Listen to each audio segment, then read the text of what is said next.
El período ontológico del pensamiento antiguo se extiende desde Tales de Mileto hasta el año 322 a.C., que es el momento de la muerte de Aristóteles. La ontología es una de las formas de la filosofía, es decir, es una de las expresiones de la filosofía, así como también lo es la metafísica, la nociología, la ética, la estética, la filosofía política, ¿sí? Como estamos hablando del periodo ontológico, el periodo griego, esta primera parte del pensamiento antiguo, me gustaría decir algo acerca de la ontología como disciplina filosófica vamos a ver que la ontología es el estudio del ser. Según Heidegger, la ontología tiene dos dimensiones, una dimensión óntica y una dimensión ontológica. La dimensión óntica es aquella que se ocupa del ser del ente en tanto ente, mientras que la dimensión ontológica se ocupa del ser del ente en tanto ser. Bueno, sabemos que Heidegger va a hacer mucho hincapié en esta diferencia, según él, olvidada en la historia de la filosofía entre lo que es el ser y lo que es el ente. El ser es justamente aquello que hace que los entes sean. Diríamos, el ser es aquello en lo cual todos los entes coinciden. Los entes son porque hay ser, ¿sí? Y cuando hablamos del ser del ente, estamos caracterizando a uno de los entes cualquiera, ¿sí? Como cuando nos preguntamos cuál es el ser de la mesa, o el ser del perro, o el ser de la computadora, yo qué sé, o el ser del árbol, ¿sí? Digamos, eso tiene que ver entonces con lo que también podríamos denominar la esencia, ¿sí? Es decir, lo que hace que ese ente sea eso y no otra cosa. Mientras que el ser es lo otro del ente. Es decir, el ser es la condición de posibilidad de todos los entes. Es decir, todos los entes participan del ser para poder ser. Entonces, este primer momento de la filosofía antigua, yo les comentaba en una de las clases que tiene tres subperíodos. El período cosmológico, que ya lo vimos en anteriores clases, el período antropológico y el período metafísico. En el período cosmológico ubicábamos a los que primero filosofaron.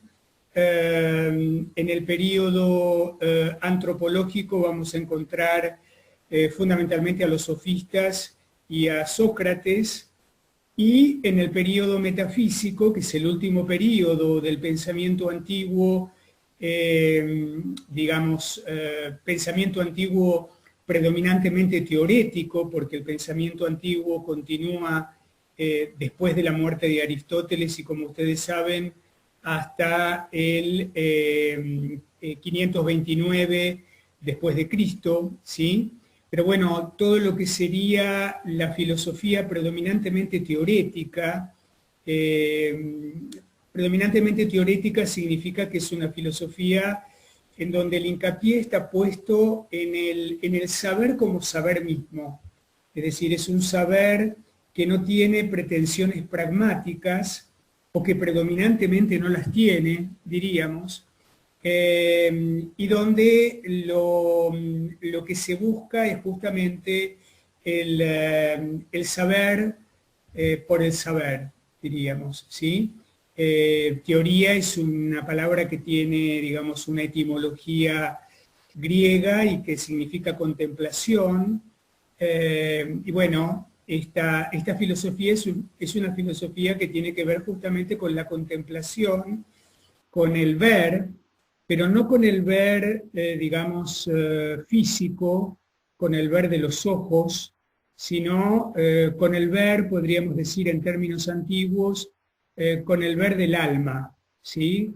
Entonces, nosotros vamos a empezar en esta clase con el periodo antropológico, y vamos a ver que así como en el periodo cosmológico o presocrático yo les comentaba que había, digamos, dos grandes vertientes, la vertiente jónica, es decir, aquella filosofía que surge en las colonias griegas del Asia Menor, fundamentalmente Mileto, Éfeso, Clasómenas, ¿sí?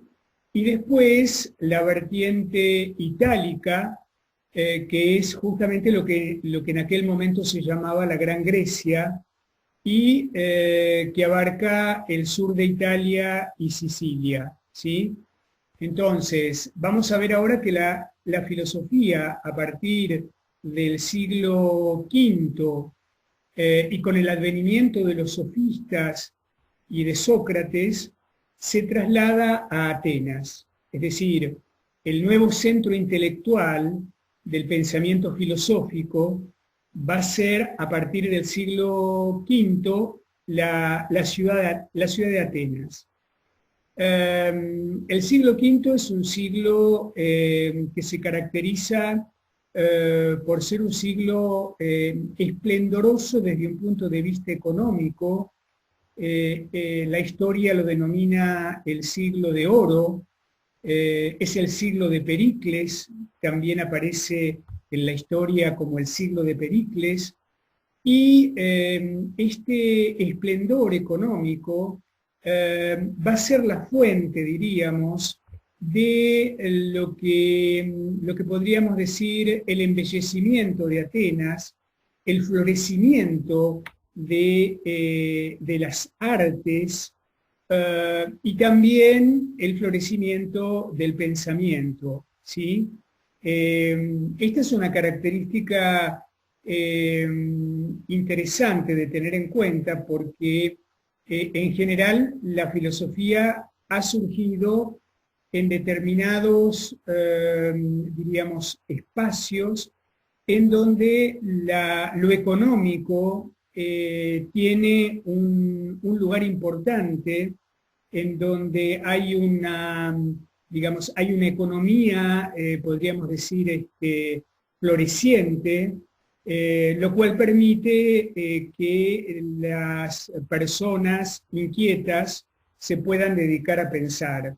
Es decir, la posibilidad de pensar, como sabemos, tiene que ver con tener satisfechas las necesidades básicas, ¿sí? Si no, el pensamiento, diríamos, queda deteriorado. Entonces, vamos a ver que el siglo V, como yo les decía, es un siglo, diríamos, de un gran florecimiento para Atenas. Ustedes saben que en realidad Atenas es como el centro de lo que sería la Hélade. Es decir, no existe en la antigüedad eso que conocemos como Grecia. Grecia era lo que conocemos como Grecia o como lo griego, diríamos, era una confraternidad de poleis, Poleis es el plural de polis, ¿sí? La polis es la ciudad-estado. Y diríamos, Atenas va a ser el centro de esa liga de diferentes poleis. Y Atenas va a tener, por ejemplo, también un gran desarrollo a nivel militar, ¿sí?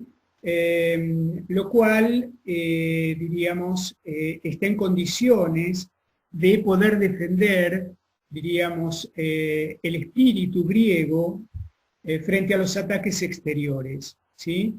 Con lo cual, justamente por tener esta capacidad militar, va a recibir recursos de las diferentes poleis de la Hélade, justamente para que todas puedan ser defendidas frente a un posible ataque del enemigo, diríamos, ¿sí? Entonces, todos estos recursos que como tributos las diferentes ciudades-estados de esta confraternidad, que como les decía, recibe el nombre de Hélade, estas contribuciones para, digamos, para poder ser defendidas por Atenas,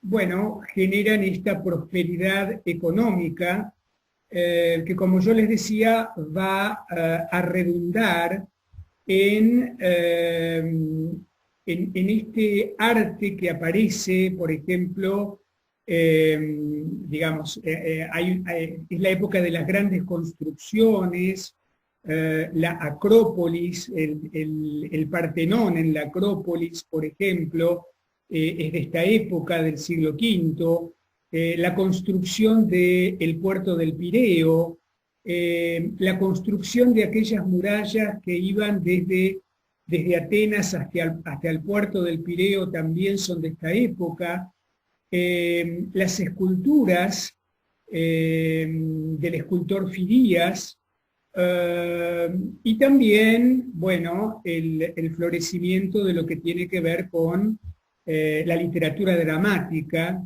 la aparición de la comedia y de la tragedia. Esto que nosotros llamamos tragedia griega, en realidad es tragedia ateniense, ¿sí? Porque los dramaturgos, tanto los trágicos como los comediógrafos, son atenienses, ¿sí? Entonces, bueno, es la época de Esquilo, de Sófocles, de Eurípides, y en la comedia, por ejemplo, la época de Aristófanes y de Éupolis, ¿sí? Y también dentro de lo que sería la lírica, aparece el poeta Píndaro, ¿sí? Entonces, este momento, diríamos, esplendoroso de Atenas, hace que muchas personas, atraídas justamente por este momento glorioso de la ciudad, lleguen a Atenas, diríamos, buscando prosperidad, diríamos, ¿sí? Entonces empiezan a llegar a Atenas extranjeros y también bárbaros. Bárbaros era la denominación que los griegos le hacían, es decir, el nombre que recibían a aquellos extranjeros que no hablaban griego, ¿sí? Cuando se habla de extranjeros, los extranjeros son aquellos que no pertenecían a Atenas, pero que formaban parte de la cultura griega, ¿sí? Es decir, pertenecían a cualquiera de las poleis de esta confraternidad, que se llama la Hélade y cuyo centro es Atenas. Entonces, los bárbaros eran los que no hablaban griego, y se les llama bárbaros porque cuando hablaban, los griegos, al no entender lo que decían, digamos, de alguna manera, para designarlos, decían algo así como bla, bla, bla, bla, ¿no? Es decir, esas personas eran los bla, bla, bla, bla, ¿sí? Y de ahí provendría la denominación de bárbaros, ¿sí? O bar, digamos, ¿sí? Bar, que sería para nosotros una especie de bla, bla, bla, ¿sí? O sea, algo que son sonidos, pero que no los entendían, ¿sí? Entonces, entre la llegada de estas personas, también aparecen los sofistas. Los sofistas son extranjeros. La palabra sofista tiene en su raíz el término sofón. Sofón significa sabio, y los sofistas eran sabios devaluados. Vamos a ver que esto no es tan así, que inclusive las últimas tendencias han revalorizado, digamos, el lugar de por lo menos algunos de los sofistas, pero los sofistas llegan a Atenas porque una de las características del siglo V es que el proceso de democratización alcanza en este momento su punto máximo, ¿sí? Y es importante saber que la democracia antigua es muy diferente de lo que va a ser la democracia en la modernidad. Nuestra democracia es una democracia representativa, es decir, el pueblo gobierna a través de sus representantes. La democracia ateniense era una democracia directa y en ese sentido todos los ciudadanos tenían que poder participar de los problemas que había en la polis, ¿sí? Es decir, todos los ciudadanos tenían que participar de los asuntos de la polis. No todos estaban en condiciones de hacerlo, y es entonces que aparecen en este suelo histórico de esplendor económico, de esplendor democrático, de esplendor artístico, de esplendor literario, ¿sí? Es en este contexto que aparecen los sofistas. Con respecto a aquellos, diríamos, que provenían de otras culturas, digamos, estos que los griegos denominaban bárbaros, esta aparición, digamos, de estos personajes que venían con otras costumbres, con otros valores, es decir, este contraste entre las diferentes dimensiones axiológicas produce una ruptura, diríamos, en esa unión indisoluble hasta ese momento entre los conceptos de physis y nomos. Es decir, physis, ustedes saben que una de las acepciones de physis tiene que ver con la naturaleza, ¿sí? Con aquello que está dado, ¿sí? Con aquello que no está producido por el hombre. Esa es la physis. Y nomos tiene que ver con la ley, las reglas, las normas, los usos, las costumbres, que por supuesto, digamos, inhieren siempre en una dimensión axiológica, es decir, la base está siempre en el sistema de valores. Bueno, digamos, para los griegos, hasta la llegada de los bárbaros, diríamos, las normas o las leyes estaban íntimamente ligadas a la physis, es decir, la physis era la fuente del sistema de valores que, como les decía, sobre el que van a inherir las costumbres, los usos, las leyes, las normas, los hábitos, etcétera, etcétera. Es decir, la cultura era, diríamos, un producto de la naturaleza. Es decir, todas esas costumbres, todos esos valores, todas esas normas estaban naturalizadas, ¿sí? Y esa cultura era la cultura universal, diríamos, ¿sí? Esto entra en crisis con la llegada de los extranjeros que no hablan griego, ¿sí? Estos que hablaban bar, ¿no? Que, por lo cual los van a llamar bárbaros. Bueno, esto hace que se produzca un resquebrajamiento, una ruptura entre estas nociones de physis y de nomos, ¿sí?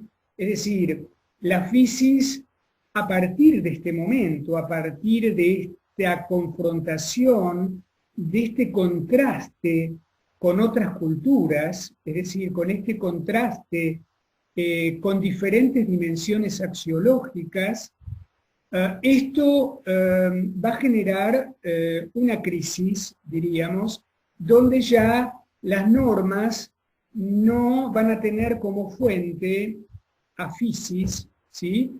Y aparece, digamos, de manera, podríamos decir, incipiente, una concepción relativista del mundo, ¿sí? Es decir, a partir de este momento hay un descubrimiento por parte de los griegos de que el mundo no se termina en la cultura griega, sino que hay otras culturas.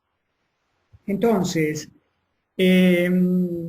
como yo les decía, bueno, llegan también los sofistas.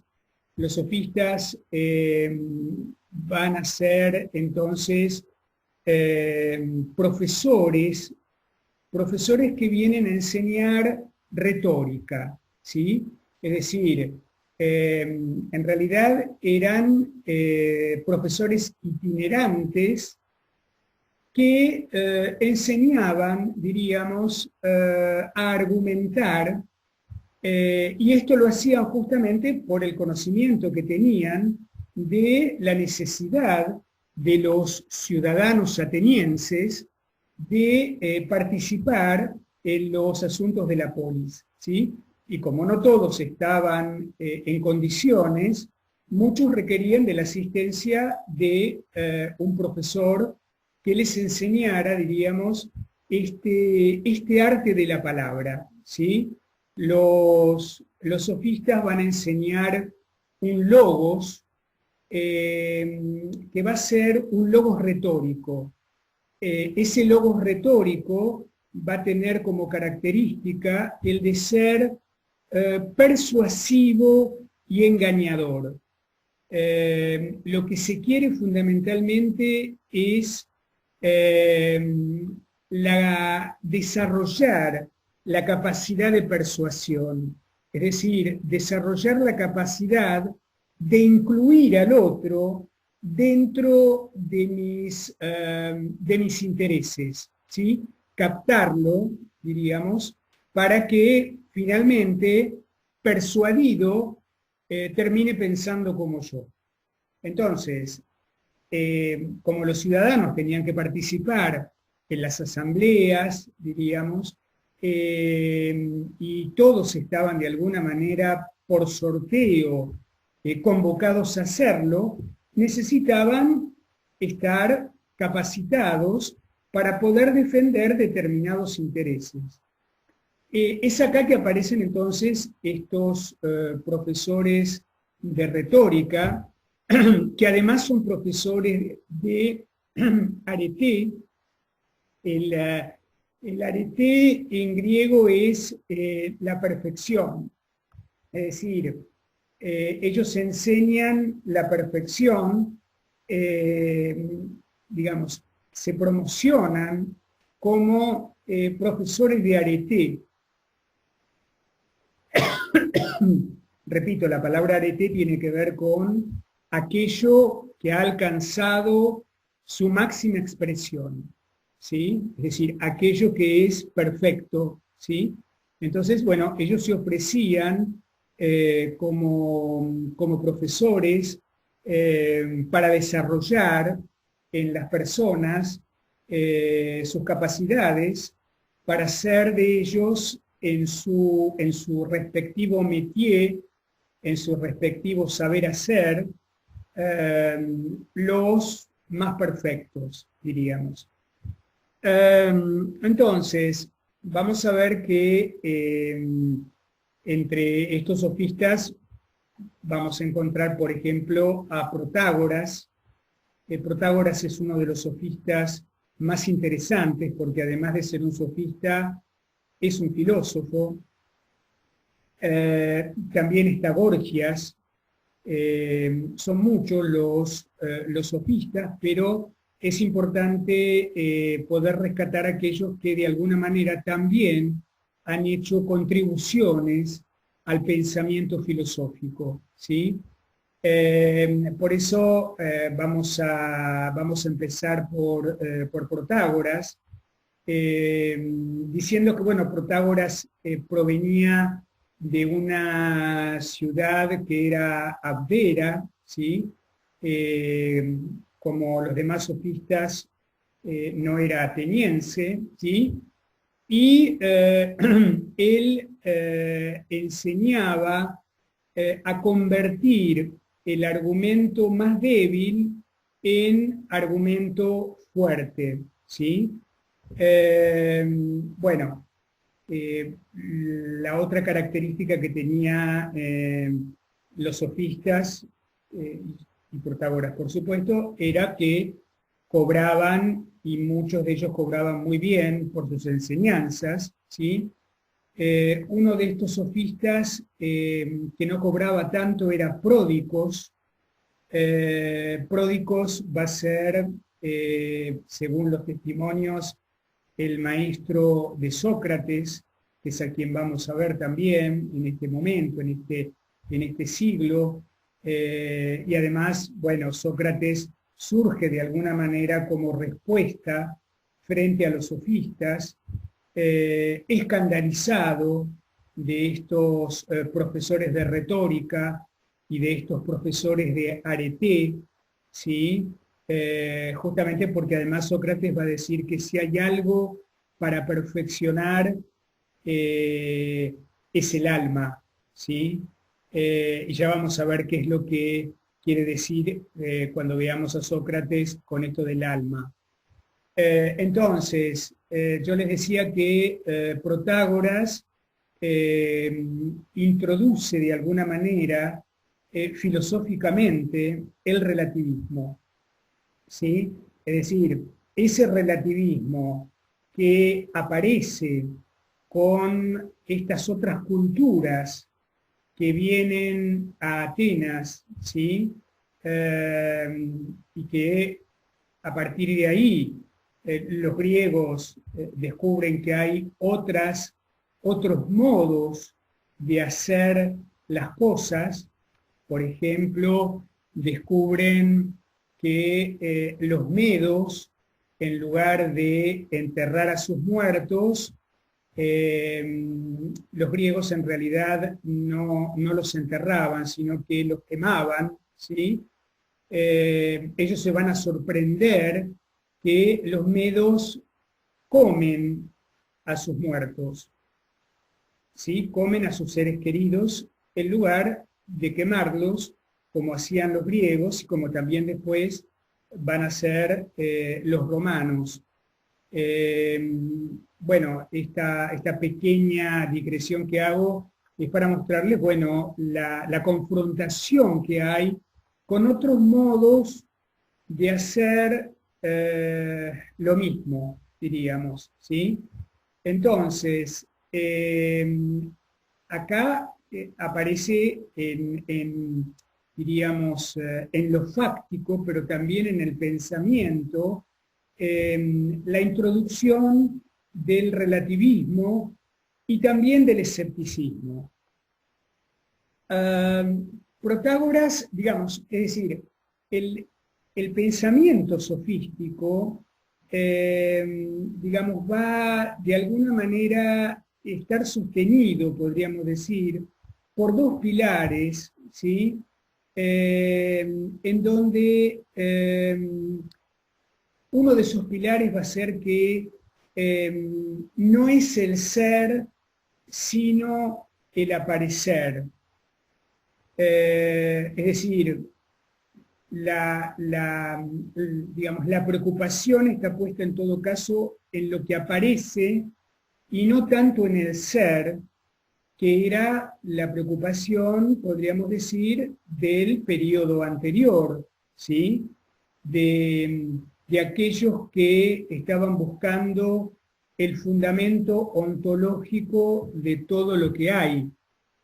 Bueno, acá no se trata del ser, sino del aparecer, y otro de los pilares que sostiene el pensamiento sofístico es que justamente no hay un logos que sea revelador de la realidad, ¿sí? Es decir, en relación con lo que les decía antes, no hay un logos, ¿sí? No hay una explicación, no hay un significado, no hay un sentido oculto que haya que desocultar y que sea revelador de la realidad, ¿sí? En ese sentido, Protágoras va a decir que él no sabe si hay un ser de las cosas, que lo que sí sabe es que hay un aparecer de las cosas y es sobre eso que él va a filosofar, ¿sí?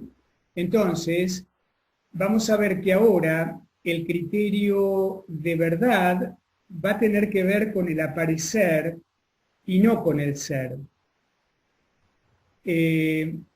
Cuando vemos esta cuestión que tiene que ver con lo que aparece o el aparecer, podríamos decir que el aparecer supone una relación dialéctica entre el objectum y la sensibilidad, ¿sí? Es decir, el objectum como aquello que está arrojado delante de mí, aquello que se impone a mí, diríamos, eso frente a lo cual yo no tengo decisión, ¿sí? Y por el otro lado la sensibilidad, es decir, hay un encuentro indisociable en el aparecer entre el objectum, que también lo denominamos el objeto, ¿sí? Y la sensibilidad, ¿sí?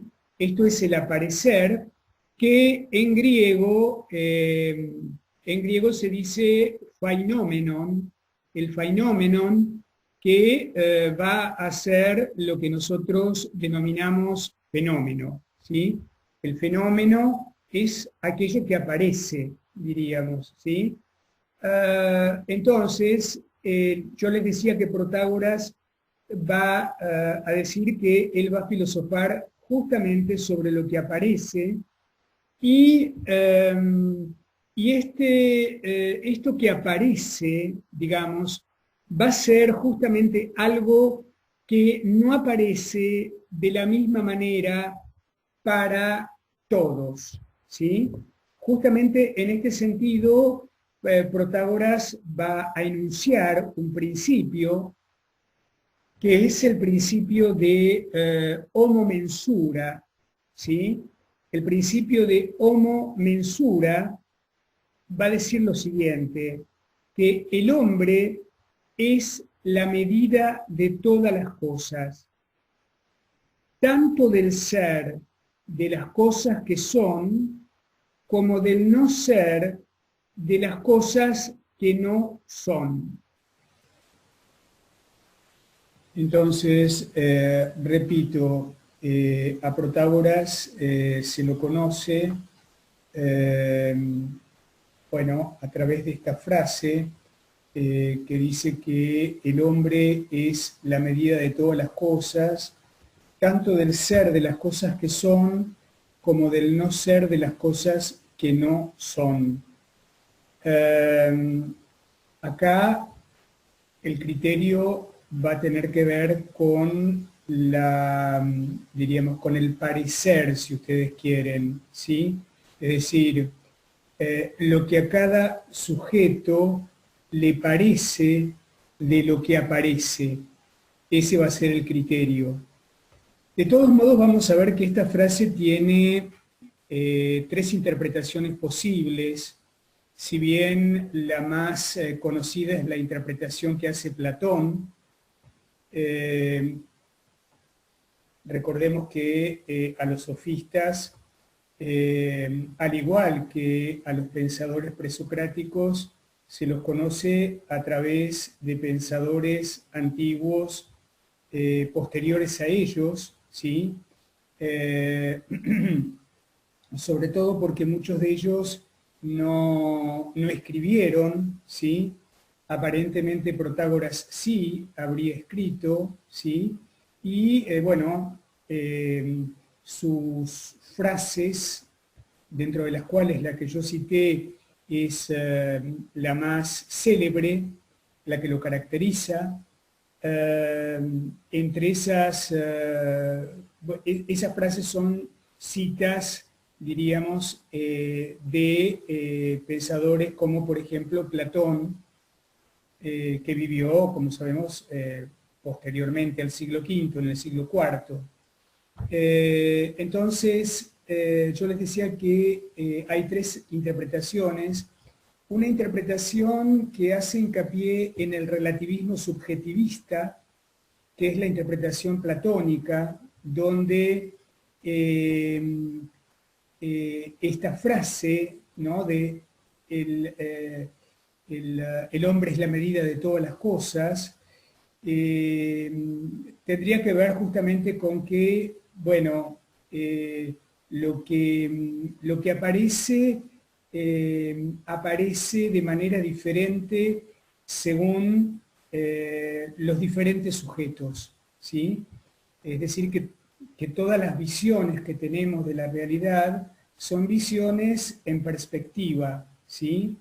Entonces, esta es la interpretación más conocida, que es la interpretación subjetivista.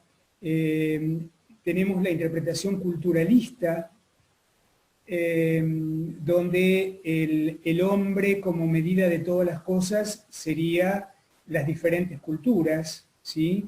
Es decir, cada cultura, digamos, tiene su propia visión de las cosas, y esto marcaría un relativismo cultural. Y después hay una interpretación genérica, es decir, esta frase admite también una interpretación genérica, que sería el hombre, digamos, el ser humano, ¿sí? Es decir, digamos, la realidad es realidad humana, ¿sí? Es decir, esto de alguna manera antecede a aquello que Nietzsche va a decir como que no hay realidad, solo interpretaciones, ¿sí? Entonces, acá vemos que la interpretación tiene que ver con el hombre, digamos, ¿no? La realidad, de alguna manera, como dijera Hegel, la realidad es realidad espiritual, ¿sí? y en todo caso, siguiéndolo a Hegel, lo que aparece, autoaparece, es decir, toda aparición es una autoaparición. Entonces, vamos a ver que esta afirmación la podemos ejemplificar, supónganse, el mismo viento, si ponemos un ejemplo, el mismo viento puede ser frío para una persona, cálido para otra, o solamente viento para una tercera, ¿sí? Es decir, hay esto que plantea Protágoras, que puede haber para un mismo hecho dos logoi diferentes, ¿sí? Y aún contradictorios, ¿sí? Una cosa es diferentes y otra cosa es contradictorio, ¿no? Es decir, el viento puede ser, digamos, cálido para alguien y menos cálido para otro, y frío para otra persona, con lo cual, digamos, habría ahí una contradicción en el aparecer de ese mismo hecho que en este ejemplo es el viento, ¿sí?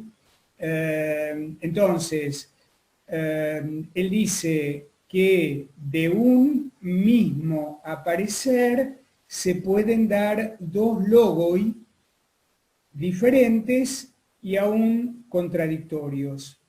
El término logoi es justamente el plural de logos, ¿sí?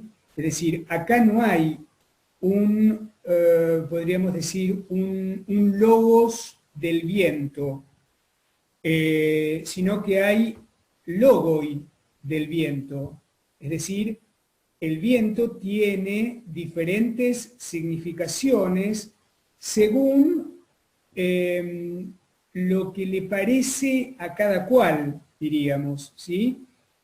Justamente el criterio tiene que ver con la sensibilidad, ¿sí? El criterio de verdad va a tener que ver con la sensibilidad, y la sensibilidad es algo singular. En este caso, y en este ejemplo, estamos siguiendo fundamentalmente la interpretación platónica. Si pensamos en la interpretación cultural, bueno, un mismo hecho como puede ser la muerte, en una cultura hace que las personas se vistan de negro, por ejemplo, y en otra cultura que se vistan de blanco, ¿sí? Entonces, o el ejemplo que yo les daba antes, ¿no? Es decir, los griegos quemaban a sus muertos, mientras que los medos se los comían. Es decir, frente a un mismo hecho, diferentes, diríamos, diferentes modos de proceder según esa dimensión axiológica en la cual se basa toda vida social, diríamos, ¿sí? Y la interpretación genérica, en realidad podríamos decir que el mundo siempre es mundo humano, ¿sí? No hay otra manera de poder pensar el mundo sin que haya un humano que lo piense, ¿sí? Es impensable el mundo, o eso que se llama naturaleza, sin el humano que la está nombrando o que la está pensando. Entonces, diferentes logoi, justamente porque no hay un logos del viento, no hay eso que hace que el viento sea viento y no otra cosa. Es decir, no existe la ventidad del viento, ni la mesidad de la mesa, ni la perridad del perro, ¿sí? Sino que hay diferentes mesas y diferentes pareceres con respecto a la mesa, con respecto al perro, con respecto al viento o a cualquier ente, ¿sí? Entonces, acá se introduce desde el pensamiento el relativismo, ¿sí? Y vamos a ver que también Protágoras introduce el escepticismo, que va a ser una de las corrientes del pensamiento que van a florecer, diríamos, en el periodo helenístico que viene después de la muerte de Aristóteles, ¿sí? Hay una frase que yo ahora les voy a leer, en donde aparece esta característica del escepticismo, que es el recurso a la epogé. La epogé significa la suspensión del juicio, ¿sí? Ustedes saben que en la historia del escepticismo dentro del pensamiento antiguo hubo casos muy extremos, ¿no? Con respecto a lo que sería el escepticismo desde el punto de vista nociológico, ¿sí? Algo así como no hay nada para decir, ¿sí?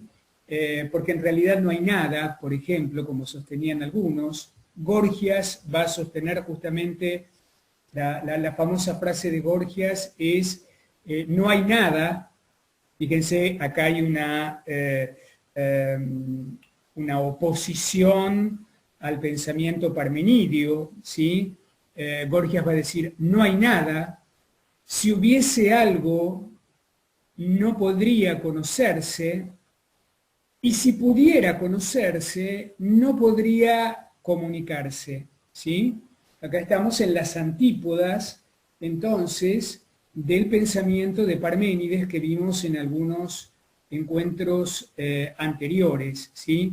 Entonces, yo les decía que también Protágoras introduce, además del relativismo, que según las interpretaciones podríamos pensarlo como un relativismo subjetivista o como un relativismo culturalista o como un relativismo genérico, ¿sí?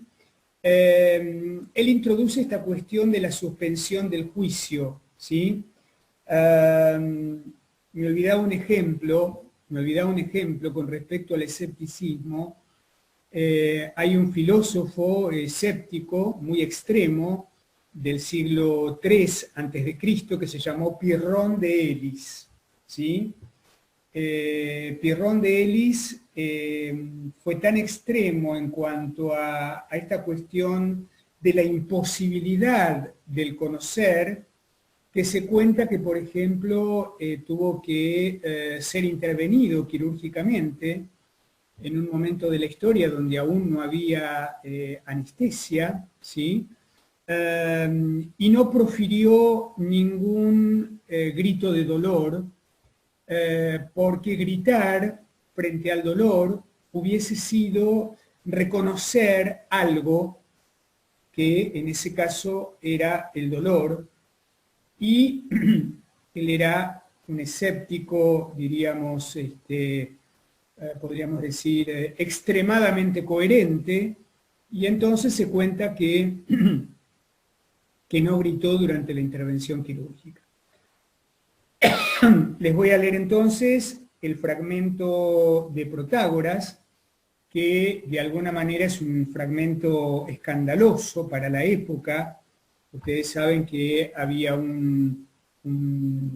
digamos, un delito en la antigüedad clásica, que era el delito de acebeia, que es el delito por impiedad, ¿sí? Esto de no confiar en los dioses, ¿sí? Por esta frase se dice que Protágoras fue condenado al exilio, ¿sí? Por el delito de acebeia, ¿sí? De impiedad. Y ustedes saben que Protágoras muere misteriosamente en un naufragio cuando emprende su exilio, obligado justamente por esta afirmación que les voy a leer y que dice Protágoras: de los dioses no puedo decir si existen ni tampoco si no existen, puesto que la oscuridad de la cuestión y la brevedad de la vida me impiden pronunciarme. ¿Sí? Acá, de algún modo, hay una anticipación del agnosticismo, ¿sí? De los dioses no puedo hablar.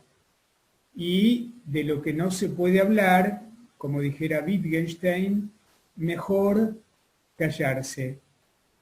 Hasta nuestro próximo encuentro y un saludo.